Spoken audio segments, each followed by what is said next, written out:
itu. Jadi basisnya itu tetap adalah ru'yat karena ini bagian dari ibadah. Bagian dari ibadah yang penentuannya seperti itu. Ya, lepas dari perdebatan itu, Ustaz. Ada yang mengkaitkan ya dengan ru'yatul hilal yang sifatnya global. Inilah menjadi salah satu kunci persatuan umat. Ya. Bagaimana Ustaz Ismail melihat ini? Betul itu.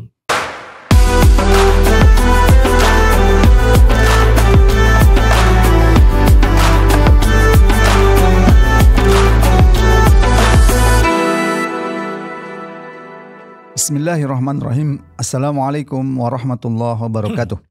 Kembali kita bertemu dalam program Focus to the Point. Kali ini kita akan membahas ru'yatul hilal dan persatuan umat. Untuk itu kita akan membicarakan ini dengan Ustadz Ismail Santo. Assalamualaikum Ustadz. Waalaikumsalam warahmatullahi wabarakatuh. Seperti biasa menjelang bulan Ramadan ada selalu diskusi yang cukup hangat di tengah umat ya. Terutama terkait dengan penentuan satu Ramadan. Apa yang menjadi landasan sehingga dalam penentuan satu Ramadan ini harus didasarkan kepada ru'yatul hilal, Ustaz? Baik. Bismillahirrahmanirrahim. Assalamualaikum warahmatullahi wabarakatuh. Alhamdulillah, salatu wassalamu ala rasulillah wa ala alihi wa sahbihi wa man tabi'ahum ila yaumil qiyamah, amma ba'd. Mengapa penentuan awal dan akhir Ramadan itu harus didasarkan kepada ru'yatul hilal? Karena memang demikianlah perintah agama atau perintah syariah. Di dalam Al-Quran Allah Subhanahu wa Ta'ala menyatakan faman syahida minkumus syahra falyasum. Maka barang siapa yang melihat bulan itu maka berpuasalah.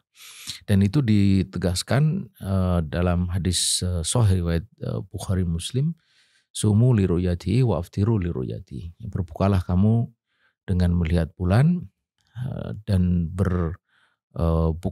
berpuasalah kamu dengan melihat bulan dan berbukalah dengan kamu melihat bulan. Artinya satu Ramadan, satu Syawal ya kalau. Iya. Jadi awal dan akhir Ramadan. Hilal itu bulan baru dan itu memang juga masyru', artinya memang disyariatkan di dalam Al-Quran. Mereka bertanya kepada Nabi Muhammad tentang hilal, yas'alunaka 'anil ahillah. Kemudian dikatakan di situ kul hiya mawaqitul linnas wal hajj. Katakanlah bahwa dia itu mawaqit linnas, ya, tempat menetapkan waktu bagi manusia dan haji. Jadi jelas bahwa penggunaan kalender hijriah itu masyru', jadi disyariatkan. Kita sebagai umat Islam tak mungkin melepaskan diri dari penanggalan Komariah gitu. Kita berpuasa pasti harus di bulan Ramadan ya. Kemudian wukuf di Arafah pasti 9 Zulhijjah. Meskipun bulan Ramadan itu bisa seperti tahun ini Maret, ya tahun lalu agak sedikit geser ke April dan seterusnya. Dan ketika kita bicara penanggalan Komariah, bagian terpenting dari penetapan awal dan akhir dari bulan dalam penanggalan Komariah itu adalah munculnya hilal. Dan bagaimana melihat hilal itulah yang memang menjadi persoalan. Intinya memang harus dilihat gitu. Meskipun kemudian ada yang mengartikan ru'yah itu ada dua, ada ru'yah bil fi'li, melihat langsung dengan baik dengan mata ataupun dengan alat.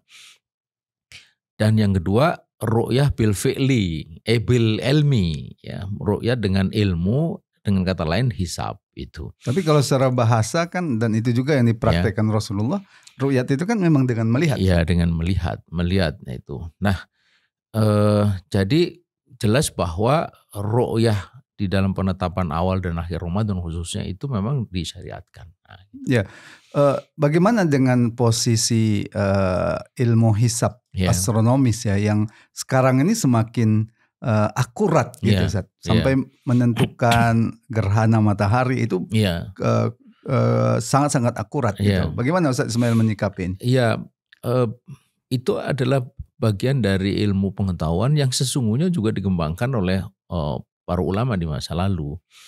Kita mengenal istilah, dulu kita belajar ilmu falak, itu ada nadir, ada zenit, maka kan kita sering mendengar kita berada pada titik nadir, ya, titik paling bawah. Itu istilah-istilah dalam ilmu falak. Jadi dan itu terus berkembang karena juga disertai dengan perangkat software yang makin canggih sedemikian sehingga kita ini bisa menghitung ya peredaran bulan, peredaran bumi terhadap matahari dan seterusnya sedemikian sehingga tadi disebut gerhana bulan, gerhana matahari itu bisa diperkirakan atau bisa dihitung sampai begitu rupa ketepatannya.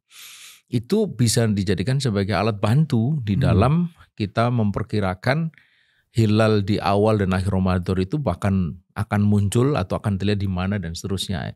Seperti ini hari kita ini bisa menggunakan hasil perhitungan itu. BMKG misalnya kalau di Indonesia itu selalu rutin dia mengeluarkan peta terbitnya bulan atau terbitnya hilal untuk awal dan akhir bulan gitu. Itu bisa kita bisa gunakan sebagai alat untuk melakukan pendekatan. Tapi tetap bahwa penetapan atau pemastian sebagai dasar isbat itu adalah hasil ru'yah gitu.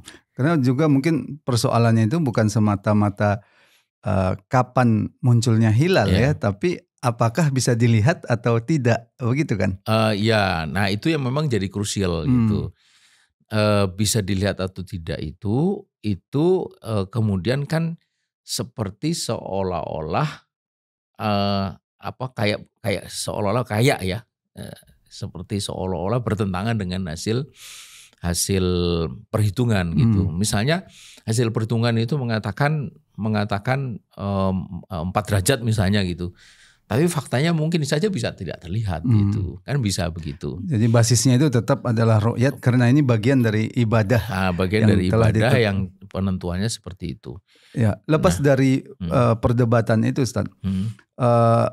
Ada yang mengkaitkan ya dengan ru'yatul hilal yang sifatnya global. Inilah menjadi salah satu kunci persatuan umat. Ya. Bagaimana Ustadz Ismail melihat ini? Betul itu.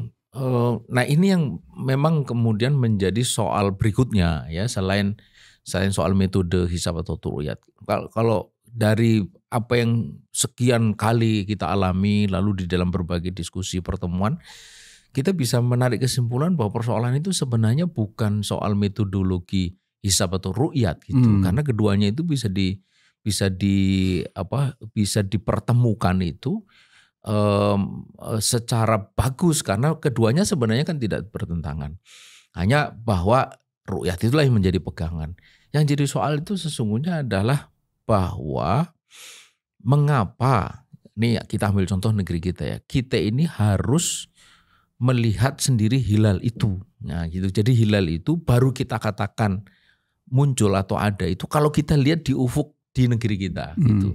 Ini ada satu dialog pendek yang menarik yang penting untuk saya sampaikan itu dengan satu tokoh lah, kiai atau ulama yang sangat berpengaruh di dalam soal ini gitu. Tak perlu saya sebutkan namanya tentu saja.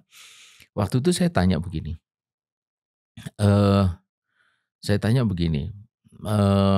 Kenapa kok harus waktu itu ada data bahwa hilal itu terlihat di Malaysia dan di Brunei, tapi tidak diterima oleh kita gitu, karena itu ada di Brunei atau di Malaysia. Gitu. Paling dekat dengan Indonesia. Oh iya, secara geografis kan bahkan lebih dekat ke Jakarta kan, karena itu di luar wilayatul hukum kita, gitu kata beliau. Nah. Apa itu wilayatul hukum? Wilayatul hukum itu ya wilayah negara kita ini. Lalu saya tanya bagian yang sangat penting. Apa dalil dari wilayatul hukum itu adalah ini? Apa jawab dia? Gak ada dalil. Gitu. Itu saya kira ya bersyukur beliau menjawab jujur gitu.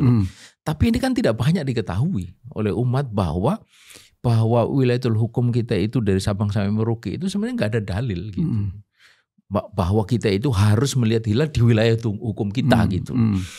Dan itu yang membuat akhirnya informasi tentang terlihatnya hilal di wilayah di luar kita itu seperti nggak kepake gitu. Artinya ada faktor politis di situ. Faktor politik itu yang ingin saya sampaikan gitu. Jadi persoalannya itu apalagi nggak ada ini kaitannya dengan NU Muhammadiyah dan sebagainya gitu. Nggak ada. Ini betul-betul akhirnya itu soal politik gitu. Nah, kenapa kemudian dengan Ru'yatul Hilal ini dikatakan akan bisa menyatukan umat? Iya, karena jelas ya perintahnya itu sumu li ru'yati, itu kan perintah untuk dhamir jamak. Berpuasalah kalian semua dengan melihat hilal, berpuakalah atau beridul fitrilah kalian semua dengan melihat. Jadi itu perintah itu bukan untuk umat Islam di tempat tertentu, tapi kita semua. Nah kalau kita semua, jika orang di Irian itu bisa menunggu isbat yang dilakukan oleh kita-kita yang ada di Jakarta 2 jam, ya kan?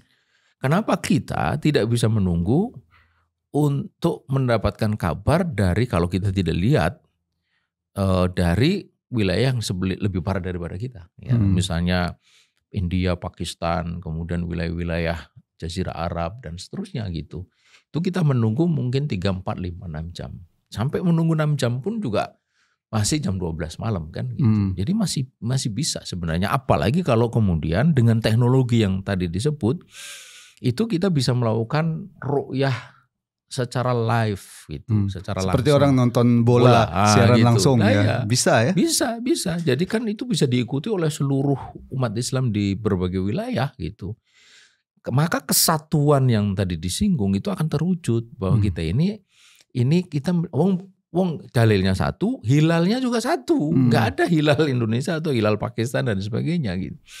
Jadi kita rame-rame melihat itu. Dan kalau dalam perhitungan misalnya tidak mungkin terlihat dari wilayah Indonesia, ya kita tunggu. Kan kita lihat seperti misalnya kalau kita lihat peta terbitnya hilal ini hari, memang untuk awal Ramadan itu hampir pasti ya, kepastian nanti tentu saja menunggu hasil ru'yah, itu terlihat di seluruh wilayah dunia Islam. Di Indonesia itu sudah cukup tinggi sampai 4 derajat. Tapi kalau untuk akhir Ramadan, itu besar kemungkinan terjadi perbedaan karena di tanggal 29 Ramadan atau 29 Maret malam itu hilal di wilayah Indonesia itu masih jauh di bawah ufuk gitu. Dia baru akan terlihat itu kemungkinan itu di wilayah Saudi atau Mesir, Sudan, nah kemudian Tunis, Aljazair itu sudah agak tinggi kira-kira 2-3 derajat. Tapi untuk mendengar hasil ru'yat di wilayah itu kita pasti menunggu kurang lebih berapa itu 5-6 jam setelah kita. Berarti ini juga terkait dengan otoritatif global. Ya. Apa yang hilang dari umat Islam itu? Kepemimpinan global itu. Iya, itu yang hilang ya. Yang jangan lagi untuk hal yang besar ya.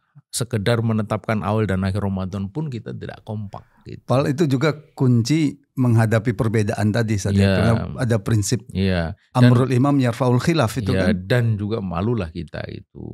Orang kan sering ngeledek umat Islam. Lah kita ini sudah nginjak-nginjak bulan, sementara umat Islam melihat bulan aja udah ribut. Iya. Itu ribut karena politis mungkin ya. Baik, terima kasih Ustaz Ismail. Pemirsa, demikian tadi diskusi kita tentang Ru'yatul Hilal dan persatuan umat ya. Kalau Ru'yatul Hilal ini bisa dilakukan secara global, apalagi dengan siaran langsung, dengan teknologi yang sekarang ya. Tentu masalahnya tidak adanya otoritas global di tengah-tengah umat yang dipatuhi. Disitulah relevansinya dalam masalah ibadah pun seperti ini kita membutuhkan khilafah ala minhajin nubuwah. Semoga bermanfaat. Assalamualaikum warahmatullahi wabarakatuh.